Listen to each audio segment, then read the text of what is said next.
Recording of progress. Thank you. This week's parasha is Parashat Va'era, and it is the first seven out of the 10 plagues in Egypt. So, getting us ready for Pesach. I know the ladies don't want to hear about Pesach right now, but getting us ready for Pesach.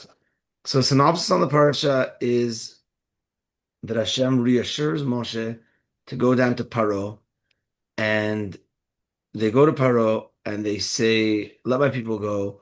Last time Paro told them, "Well, now we are making it harder on the Jews to suffer even more. Now they have to build the bricks by getting their own straw."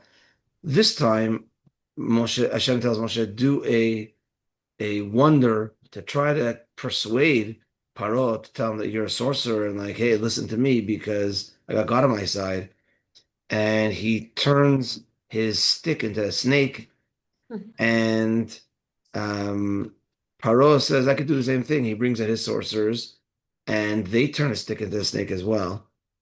But then the Torah says that it was Aaron's staff, Aaron's stick. The snake turned back into a stick, and in the form of a stick, consumed the snake of Paro. Paro still wasn't moved by it, and now Moshe said, well, now we're going to have to send you plagues. And we have the seven plagues out of the 10 in our parasha. Dam, blood, Tzfardea, frogs, Kinim, lice, Arov is the wild animals, Dever is the death of the domesticated animals, um, Shechin is boils, and Barad is hail together with fire. Um, so that is a little synopsis of the parasha. Let's get into things a little bit more. First is that there's a pasuk at the beginning of the parasha that when Hashem tells Moshe Rabbeinu about going and being the leader, Hashem says, "V'natati ota lachem morashani." Hashem says to Moshe, referring to Bnei Israel, referring to Eretz Israel as our morasha, as our inheritance. Eretz Israel, Israel is our inheritance. The only other time the word morasha is in the Torah is at the end of the Torah where it says Torah tzivalanu Moshe morasha kihilat Yaakov, that the Torah is our inheritance. And therefore, these two things, the Torah and Israel, is the Jewish people's inheritance, and we need both, and one cannot properly survive without the other. You could have Jews in Israel, but without Torah, it's not the same. You could have Jews with Torah, but if they don't have Eretz Israel, it's also not the same. And we have to recognize that, and we hopefully soon all of Bnei Israel will be at the fullest level of Torah in Eretz Israel together, Bezrat Hashem. One part that I didn't mention is that there's also an accounting of the children of Yaakov Avinu, Reuven, Shimon, etc., and it goes with their generations. And the Seforno, Rabbi Ovadia Seforno from Italy, one of the Rishonim in the 1400s, points out that when you look at the lists that are mentioned, you see that Reuven and Shimon, only their names and their children's names are mentioned. When you look at Levi, Levi has 4 generations mentioned. Why does it go to 4 generations for Levi, and for Reuven and Shimon only goes to 2 generations? So the Sforno suggests that could be that the children of Levi were more righteous, and therefore they deserved even to the great-grandchildren to be mentioned. And also his great-grandchildren was Moshe and Aaron. So it's obvious that you want to mention them because they're the main great-grandchildren. They're the main ones. So he says, okay, well, what contributed? The Sforno says, what contributed to him having such great-grandchildren, like such great people? He says that we know that the 12 tribes, the 12 Shvatim, were very righteous, the children of Yaakov Avinu. And it happened to be that Levi was the one that died last. He died the oldest at age 137. Everybody else died younger. And the fact that he was around to see and interact with his great-grandchildren made a great impression on them. And therefore, and made them be righteous. And therefore, we learn a lesson over here that, like for instance, Yosef died the youngest, at age 110. Levi died at age 137. That's 27 more years with his generations. and he had a profound influence on them. And therefore, we learn from here an important thing. A person who's elderly might think like, okay, I've done my job already. I'm 70, I'm 80. I've done my job. My children, my grandchildren, they can fend for themselves. Like, what value do I have? God forbid. God forbid to think that. We learn from over here that Levi lived longer and therefore was able to influence his children, grandchildren, great grandchildren longer. And that influence was such a positive influence for him, therefore, to have mentioned in the Torah, we mentioned the four generations because he was around for longer, because he was able to influence them longer. The others passed away younger, therefore they weren't able to influence their great grandchildren, therefore they're not mentioned. So never think you're over the hill. You're over the hill when you're 6 feet under. But until that point, you're able to influence, especially your family, others, maybe, but especially your family, children, grandchildren, great grandchildren. And it's so important for the children and grandchildren, great grandchildren to have their the patriarchs or the matriarchs to look up to. Now, obviously, the plagues are great miracles, great unbelievable miracles. And the great unbelievable miracles. Um, so what's the difference between a miracle and nature? Um, so you're like, hey, this is nature, that's a miracle. Miracles is something that is above nature, is outside of nature. The truth is that really we're so used to nature that we call it nature. Really, everything's a miracle. It's just that nature just happens more often, and therefore I got used to it, and therefore I don't call it a miracle anymore. For instance, childbirth. Oh, they had a child, Mazel tov, they had a child. Childbirth, okay, we're so used to it, but it's an unbelievable miracle. Everything that happens in the world is an unbelievable miracle. It's just that we got so used to seeing it, so used to hearing about it, that it became nature. So we have to have that type of outlook when we look at Hashem's world, how everything is unbelievably miraculous. And I often say how, like, if you look at everything, you take a leaf off a tree, you take the next leaf right beside it, you'll see it's different veins. There's no two leaves the same. There's no two people that look the exact same. People look alike, but not the exact same to the T. You got a little dimple here, a little dimple there. Nobody, 8 billion people in the world. And also all the past generations, nobody was exactly the same. There's miracles all the time around us, and we just have to open our eyes to them. Um, so getting into the makot, the first one is the makkah of blood, makkah of dam, and the Torah tells us that the fish died where it turned into blood, the fish died. Now, the Midrash says that from the Makkah of Dam, from the plague of blood, the Jewish nation became rich because they were able to sell water to the Egyptians. That's the only way the Egyptians were able to drink. They were able to buy water from the Jews. It was a good business. Now, later on, in the Torah, when it talks about one of the times that the Jewish people complained in the desert, it says, we remembered the fish that we used to have for free, the fish, and it gives a bunch of examples of and the melons and the onions that we used to have in Egypt. Like, we're suffering in the desert now, and we used to remember all those good times we used to have in Egypt. Not all good times, but some of the good times we used to have fish and this.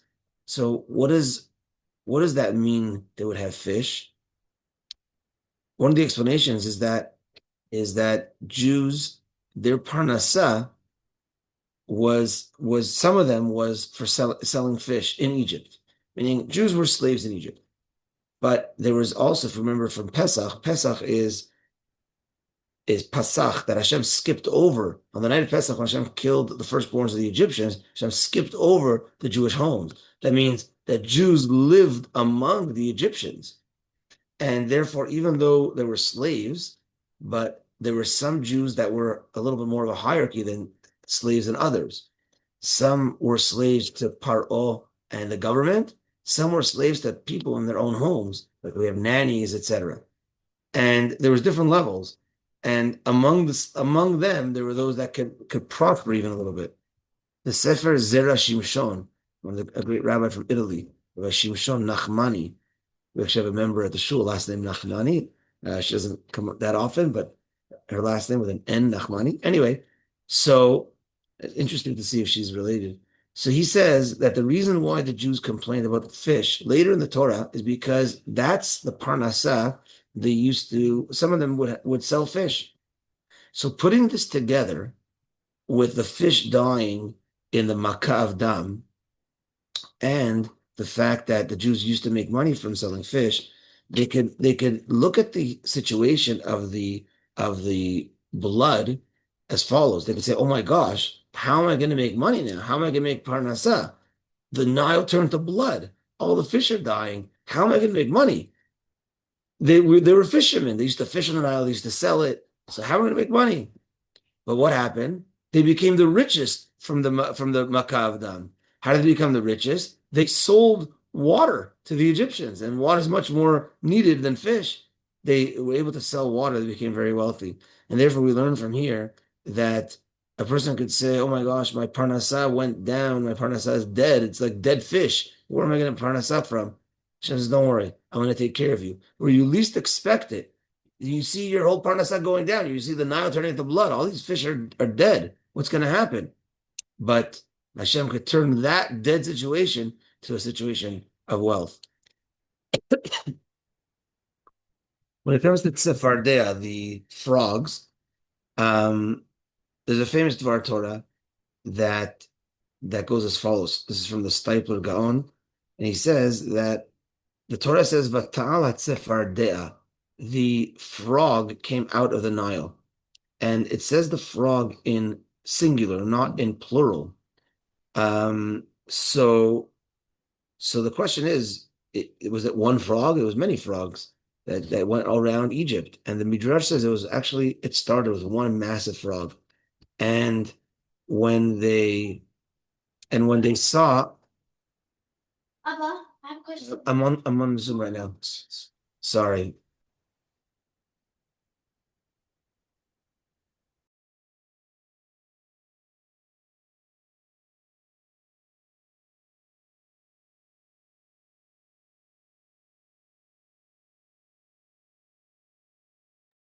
Kids are home. You know how it is.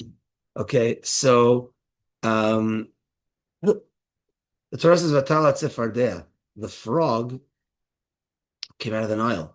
One frog? What's going on over here? And the Midrash says that the Egyptians see this massive frog. They started hitting it. They want to kill it. When they started hitting it, a bunch of streams of little frogs shot out of it. And from those streams, they kept on hitting it and hitting it. From those streams, it filled up Egypt. Now, that's from the Midrash. Now the question is that if you see this massive frog and if you hit it, a stream of frogs come out. Just stop hitting it. Just stop hitting the frog. Like if that's what happened, stop hitting the frog. And we learn over here an important lesson when it comes to anger. When it comes to anger, that's what's going on. These Egyptians were angry. They see this massive frog. They're told the frog frogs are going to take over Egypt. They see this massive frog. Their thing is, let's kill it. They hit it once and they see a stream of little frogs shooting out of it. They should have stopped. But anger, when the person's in a state of anger, they lose control. They lose their mind. And they do things that don't make sense. And that's what we see from over here as well. They should have just stopped and that would have been it. But they didn't. And the issue is because they were in a state of anger. How detrimental getting angry is. It loses a person's mind, and God forbid they could do things that don't make any sense. Yeah. Let's end with lights. With the third out of the seven. I know it's early, but I also prepared a little bit last minute, losing track of time, home with the kids and everything. Here's the last point from the Makkah of Kinim of lice. So the Torah tells us the first three Makot were done by Aharon, not by Moshe. Why was that? Because the first two had to do with water. The water turned to blood. The water is where the frogs came from. And Moshe was saved from the water. Moshe's mother put him in the basket on the Nile, and he was saved from the Nile. So not to have Hakarat Tov, to thank even an inanimate object. We learn from here, you even thank an inanimate object. So you don't throw a rock into the well that you drank from. You don't, hit the Nile, um, and that saved you. Therefore, Aaron did it. So too with the lice, the third makkah, it was the sand that helped Moshe, that Moshe Rabbeinu buried the Egyptian that he killed, because that Egyptian was going to try killing a Jew. Moshe Rabbeinu kills him and he buries him in the sand. And therefore the sand helped him out. The lice were coming from the sand. The sand turned into lice. And therefore it wasn't Moshe to hit the lice, to hit the sand, rather Aaron did it. Here again, an inanimate object, and you have Hakarat Tov to it. The question is that the water and the sand in our case didn't do anything special. It didn't go out of its way to float Moshe more than it would float anything else. The sand didn't change to be something different. They did their own thing. They did the regular thing that they always do. So why is Moshe so particular about not hitting the water, not hitting the sand? It did what it usually does. So we learn from here another level of Hakarat Tov, an even higher level of hakarat tov, of thanking those that do something for you, even if they do something that they're meant to do, even if they do something like that's their job, right? Don't thank him. Like people say, don't thank him, don't tip him. That's his job. That's what he. But you know what? Even we learn from here, even if he's doing what he's supposed to be doing, then there's also an element of thanking. There's an element of hakarat tov. I don't know if that means you can now, at restaurants and stuff. So we tip, tips. I mentioned this before. It's maybe a little pet peeve. Tip people that do something a little bit out of their way, like someone or someone that, let's say a barber. We tip a barber because in a certain way he lowered himself, like cutting my hair. A waiter certainly lowered himself to serve me. So we give him a little tip to boost him up. A taxi driver, we give him a tip because he drove me. He gave me a service and kind of lowering himself. So yeah, there's a fee, but I give a little tip to boost him up a little bit. That's how it works in the world. When you go to the cashier though at Sobeys and you pay for your items, it doesn't say tip because that's their job, right? So what we are saying now is that, but you could say thank you. That's what we're saying. Like, but it's their job. No, that's regularly what they're supposed to do. Anything more special for you than did for anyone else. Still say thank you. But nowadays you have, when go to a baseball game, or even just, last night actually I went to a restaurant, and like you fill it in digitally, and then it says tip. They didn't do anything. There's no waiter there, right? Everything now they're requesting tips for not even doing a service, right? But from here we learn that maybe it is a good idea to give a tip, or maybe definitely a thank you, even for something that they're just doing on their own anyway. We learned that here from Moshe Rabbeinu, how important Hakarat Tov is. Thank you guys for coming on. Enjoy the snow day, enjoy the family, enjoy the good times. And B'ezrat Hashem, we will see you on Shabbat, if not earlier. Thank you, Rabbi. All the best, guys. Thank you. Bye-bye. Have a good day. Bye-bye. Goodbye.